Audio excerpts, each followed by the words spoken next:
ኤአይ ከመጣ በኋላ የአይኪዋችን መጠን በጣም የቀነሰ የመጣ ይመስለኛል።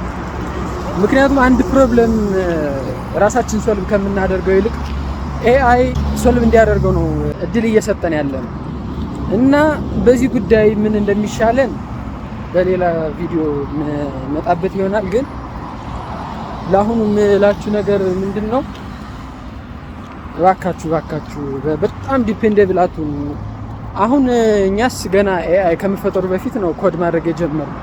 ግን ኤአይ ከተፈጠረ በኋላ እየተማራችሁ ያላችሁ ሰዎች በጣም ጥንቃቄ ወሰዱ። በጣም ስኪላችሁና ፈንዳሜንታል የሆኑ ሀሳቦች ላይ አተኩራችሁ በደንብ ተማሩ እና ደግሞ አንዳንድ ጊዜ ፕሮብሌሙን ለኤአይ ከመስጠት ይልቅ መጀመሪያ ራሳችን ሶልቭ ለማድረግ ብንሞክር ጥሩ ሳይሆን አይቀርም።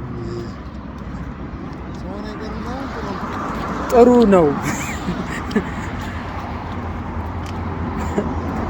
ጥሩ ነው።